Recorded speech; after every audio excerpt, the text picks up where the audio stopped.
Hi, everyone. It's Jean from Gallagher Domanski. Today, I'm going to talk to you about the third prong of the EB-2 NIW, the National Interest Waiver. As you may know and might be familiar because of my videos, you need to have your endeavors in the United States need to have substantial merit and national importance. You need to be well positioned to achieve your endeavors in the United States. And there's one third area that I think some people, when they write their petition letter, it tends to be a little deficient, where people just say, oh, and for what I said above, that's how I established a third one. And thank you very much. Give me my EB-2 NIW green card. So, but let me share my screen. I want to show you some things that you should say at the end of your petition letter to establish the third prong.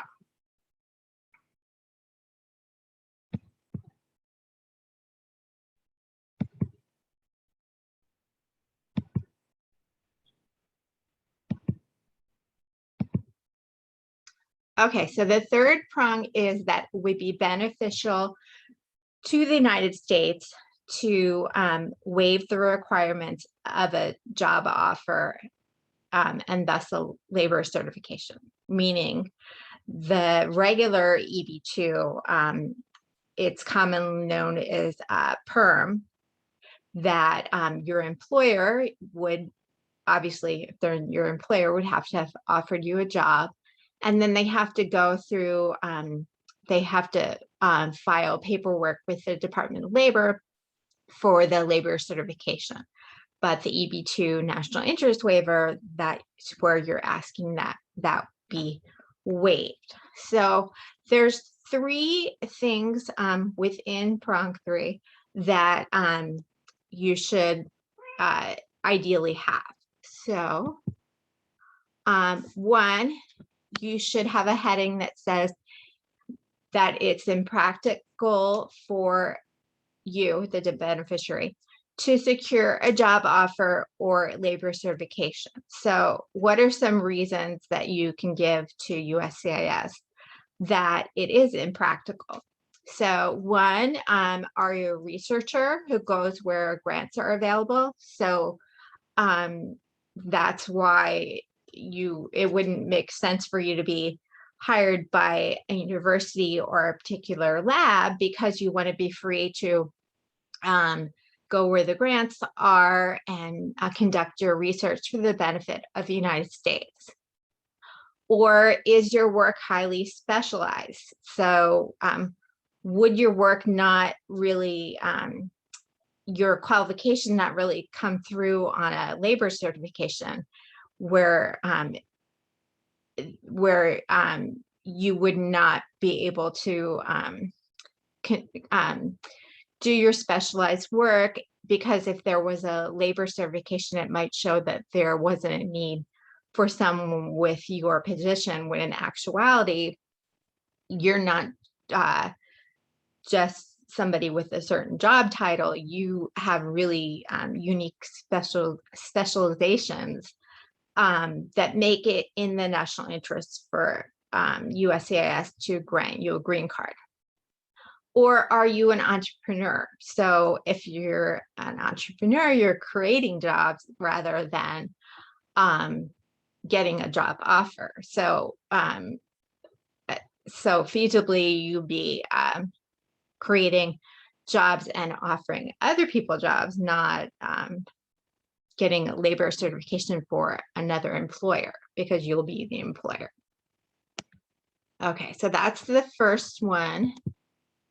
You want to also talk about here at the top, I know this slide is a little bit busy.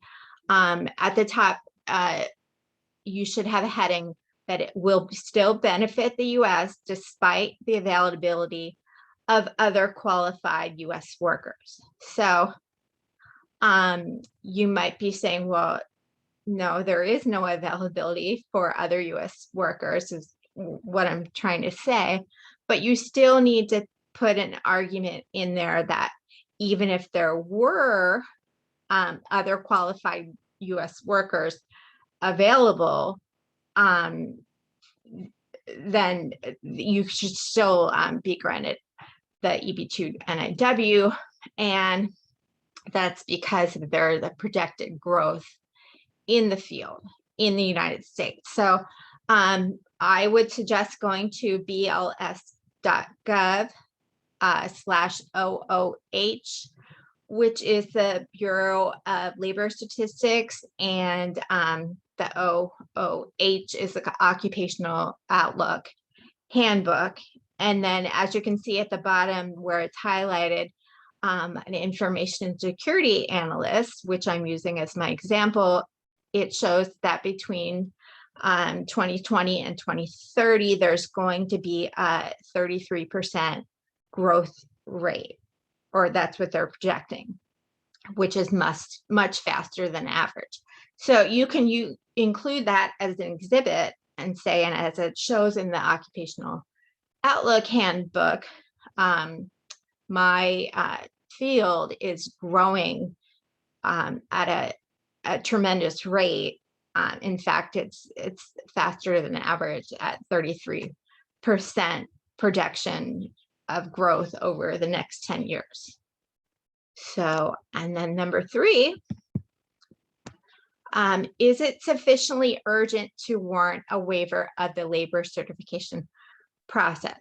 Now, as I said earlier, you don't want to just say at the end of your petition, and because of all the things I said in my previous pages, that's why it's urgent. You should go back and restate it. So you should restate what you discussed under substantial merit and national importance. So just as a reminder, and you can watch to my other videos for more detail on this, but did you go to congress.gov, and when you went on there, does it show that Congress is discussing any bill related to your work?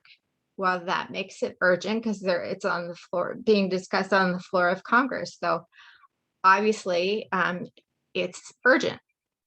And or is there an executive order that reflects the urgency of your endeavors? So you can go to whitehouse.gov for that too. And thirdly, when you go to whitehouse.gov, have you seen a speech on whitehouse.gov that shows that the president has made your career specialty a priority? So every president has their priorities they tend to talk about on the news and in speeches. And if you watch my video on national importance, you can see what I'm talking about with congress.gov and whitehouse.gov. And speaking of my other videos, please subscribe to Gallagher, Domanski Immigration. And you can also visit my website at gallagherdomanski.com. I do have some blog posts also. So if you go to gallagherdomanski.com/immigration news, I have a bunch of blog posts if you prefer to read at your leisure rather than watch the video. So, or you can do both. So hopefully that was helpful, and you can put in the comments if you have any other ideas, or if you have any questions, or just if you like the video, you can like and subscribe and let me know you like the video. So that's all for today, and I'll be back with other national interest waiver videos.